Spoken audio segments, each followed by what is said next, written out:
పక్క వరదలు వచ్చాయి. వరదల్ని ఏ విధంగా ఆదుకోవాలి? అక్కడికి పోతే భయంకరమైన పరిస్థితులు. ఒక రోజు కాదు, 2 రోజులు కాదు, 3 రోజులు కాదు, వరద తగ్గడం లేదు. ఏం చేయాలో తెలియని పరిస్థితి. కనీసం మంచినీళ్ళు ఇవ్వలేకపోతున్నాం, తిండి అందించలేకపోతున్నాం.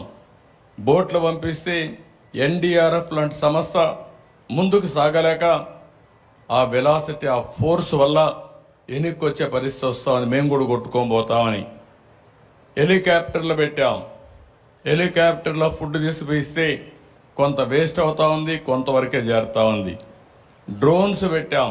ఎందుకంటే వీళ్ళంతా ఫుడ్ తీసుకపోతే వీళ్ళు కూడా దిగలేక కొట్టుకోబోతామని భయంతో ఇసిరేయడం మొదలుపెట్టారు. దానివల్ల కూడా ఇబ్బందులు వచ్చాయి. అప్పుడు డ్రోన్లు పెట్టి ఇక్కడి నుంచి నేరుగా బిల్డింగ్ పైకి పంపించే పరిస్థితికి వచ్చాం.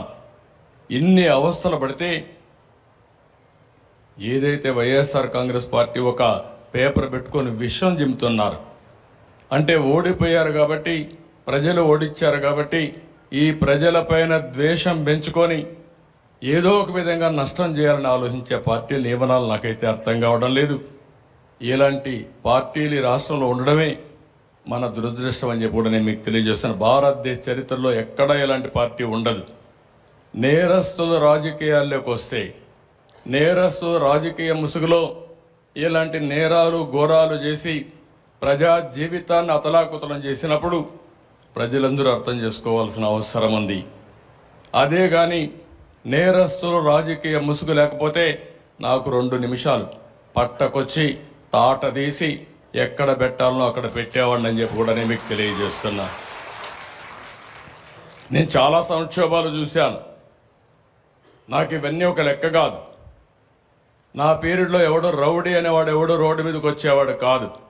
ఒకే మాట చెప్పాను, ఎవరైనా రౌడీ అనేవాడు రోడ్డు మీదకి వచ్చేదానికి వీలు లేదు, ఈ రాష్ట్రంలో ఉండడానికి వీలు లేదని చెప్పి నిర్మోహమాటంగా యాక్ట్ చేసి రౌడీయిజాన్ని, అంత మునుపంత గల్లీకి ఒక లీడర్ ఉండేవాడు, అటు తెలంగాణలో కానీ ఇటు ఆంధ్రప్రదేశ్లో కానీ ఆ 9 సంవత్సరాలు రౌడీలు లేకుండా చేశాను.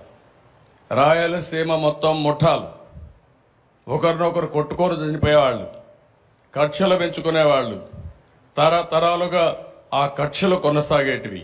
ఒకే మాట చెప్పాను, మా పార్టీ మీ పార్టీ అని లేదు, ఎవరైనా ఒకటే, ముఠా నాయకుడిగానే చూస్తానని ముఠాలు అణిచివేశాను. ఈరోజు రాయలసీమలో ముఠాలు లేవు.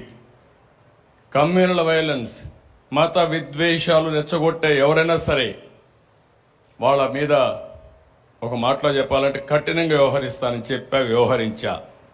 కడాన తీవ్రవాదుల సమస్య కూడా నేను ఆ రోజు చెప్పాను. ఇది రాజకీయ, ఆర్థిక, సామాజిక సమస్య.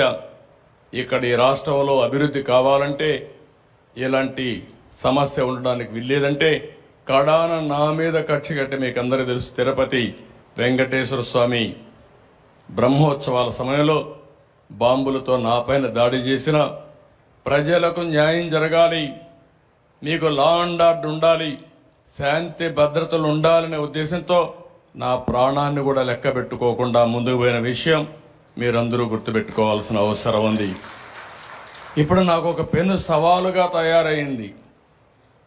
మాట్లాడితే రాజకీయాలు మాట్లాడతారు. ఒక రాజకీయ పార్టీ ఆఫీసు పైన దాడి చేస్తారు.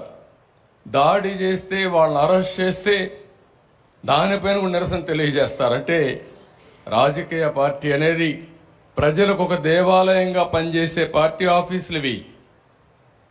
ఒక చిన్న party office, communist party office ఉన్నా ఎక్కడా ఎవరు దాడి చేయలేదు. నా జీవితంలో నేను చాలాసార్లు చూశాను. 40 సంవత్సరాలుగా రాజకీయ పార్టీ ఆఫీసులపైన, రాజకీయ పార్టీ నాయకులపైన ఎప్పుడూ దాడి జరగలేదు. ఎన్ని విమర్శించినా ఆ విమర్శని ఒక పాజిటివ్గా తీసుకొని కరెక్ట్ చేసాం తప్ప ఇంకోటి కాదు.